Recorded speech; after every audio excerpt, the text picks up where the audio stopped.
Hi children, computer system organization. So today we are going to see about the central processing unit and the memory unit. So the central processing unit is the primary component of a computer. It is also called as the brain of the computer. It runs the operating system and the applications, constantly receiving input, then processing the data and producing the output. So the CPU is the main control center and the processing unit, and it is also used to guide, direct, control and govern the performance of a computer. The CPU has some sub-components that help in carrying out the processing of the task. So we have the arithmetic logic unit, control unit and the registers. So arithmetic logic unit. The arithmetic logic unit performs all the four arithmetic operations, that is addition, subtraction, multiplication and division, and some logical operations like the relational operations less than, greater than, equal to, less than equal to, greater than equal to, not equal to. These are the operations which come under the logical operations. When two numbers are required to be added, these numbers are sent from memory to ALU, where addition takes place and the result is put back to the memory.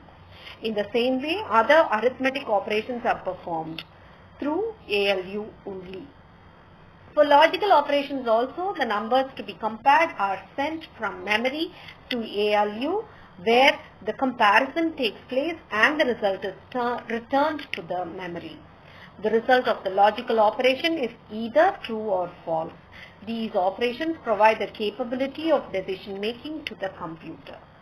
So next comes the control unit. The control unit controls and guides the interpretation, flow and manipulation of all data and information. The control unit sends control signals until the required operations are done properly by the ALU and memory. Another important function of control unit is program execution. That is carrying and executing them one after the other, the process. So after getting the instructions from the memory in control unit, the instruction is decoded and interpreted. Then the asked operation is carried out. After the work of the instruction is completed, control unit sends signal to memory to send the next instruction in sequence to control unit. The control unit also controls the flow of data from input devices to memory and from memory to output devices. Now about registers. Registers or processor registers are small units of data holding places. The CPU uses registers to temporarily hold some important processing information during the time of processing, and it stores some part of data and some memory address or some instruction into the registers. Now about memory unit. A memory is the storage space in the computer where data is to be processed and instructions required for processing are stored. The memory is divided into larger number of small parts called cells. Each location or cell has a unique address which varies from 0 to memory size -1. For example, if we have 64K words, then this memory unit has 64 into 1024, that is 65,536 memory locations. The address of these locations vary from 0 to 65,535. The memory classification. Memory is primarily of three types: primary or main memory, secondary memory and the cache memory.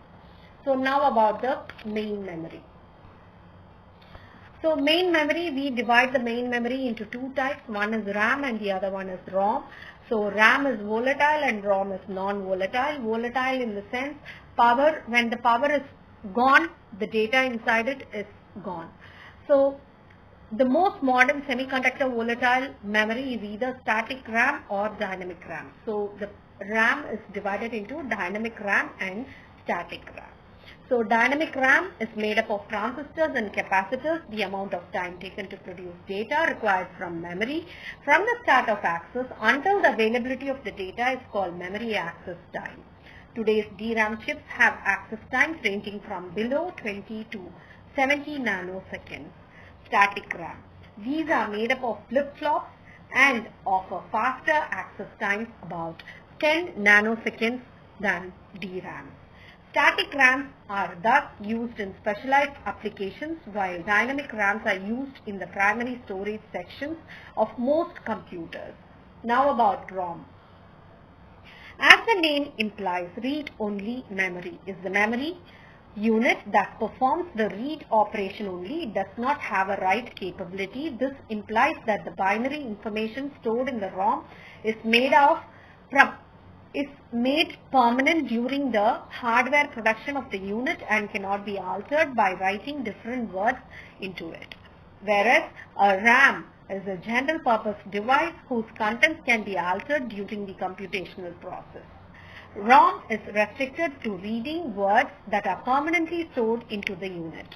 ROMs are used for applications in which it is known that the information never needs to be altered. For example, monitor program controlling a machine. These, however, are slower than RAM.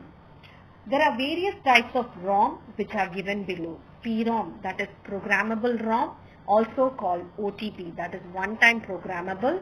PROM or user programmable memory, in which information is burnt using special equipment called ROM burner. EPROM, so erasable programmable ROM. In EPROM, one can program the memory chip through various mechanisms, example UV radiations, and erase it many times as needed. The UV EPROM can take up to 20 minutes for erasing EPROM contents. EEPROM, electrically erasable programmable ROM. In EEPROM, the EPROM is erased electrically, which is faster. Also with EEPROM, selective bytes can be erased, unlike UV EPROM, which erases fully. Flash EEPROM.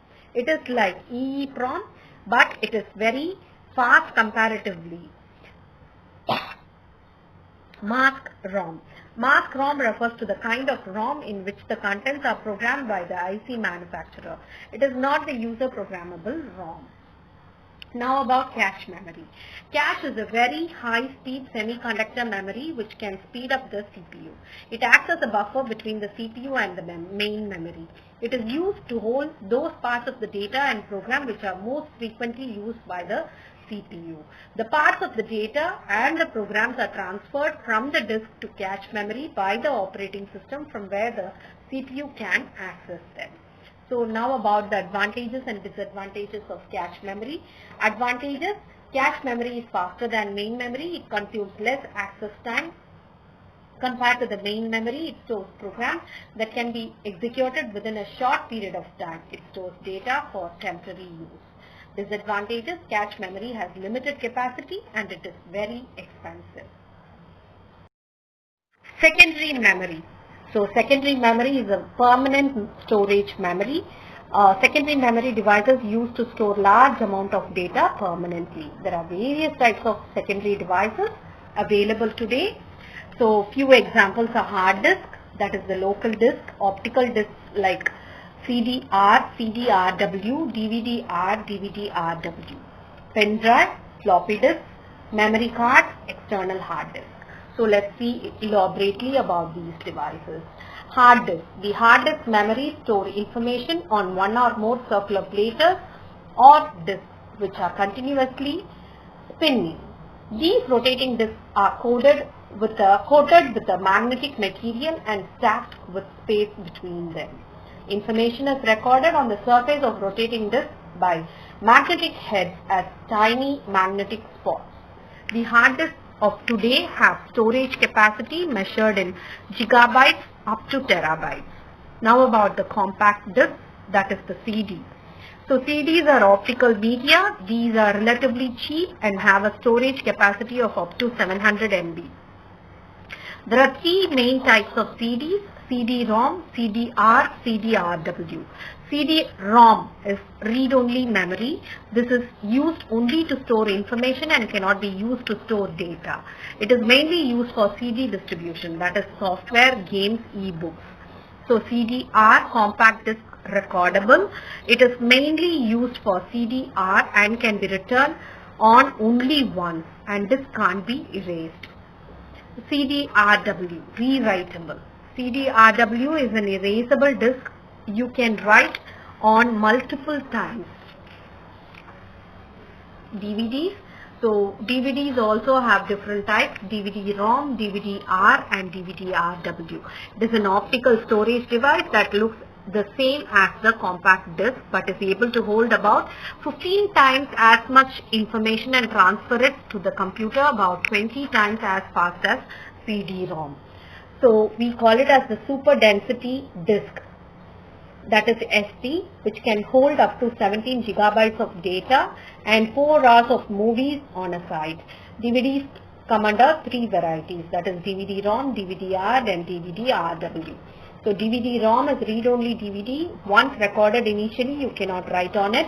DVD-R is recordable, similar to CD-R. It allows the user to write onto the disk once, but it can be read many times. DVD-RW, most writable DVD drives are DVD-RW. You can erase and read many times on them. Flash memory. A flash drive is a small ultra-portable storage device with a solid-state memory, that is, it has no moving parts unlike magnetic storage devices, nor does it make use of lasers unlike optical drives. Instead, it works in a similar way of RAM. The key difference is that data is retained in flash memory even when the power is switched off. They are now fairly inexpensive, costing from rupees 250 upwards. The size ranges from 256 megabytes to 128 gigabytes and beyond. Blu-ray disc. Blu-ray disc, also called as BD, is a optical disc storage media format. It mainly uses high definition video and data storage. The disc has the same dimensions as a standard DVD or CD, while current optical disc technologies such as DVD, DVD-RW and DVD-RAM rely on a red laser to read and write data. The new format uses blue-violet laser instead, hence the name Blu-ray. The benefit of using blue-violet laser, 401 nanometers, is that it has a shorter wavelength than a red laser, that is 650 nanometers. So, which makes it possible to focus the laser spot with even greater precision. This allows the data to be packed more tightly and stored in less space, so it's possible to fit more data on the disk even though it's the same size of the CD or the DVD. The capacity is 120 GB and above. So we already know that the smallest unit is bit. This is used to represent the memory, which means either 0 or 1. 1 bit is equal to 0 or 1. 1 byte is equal to 8 bit. 1 nibble is equal to 4 bits.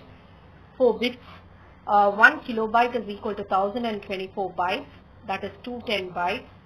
So it goes on. 1 megabyte is equal to 1024 kilobytes. 1 gigabyte is equal to 1024 megabytes.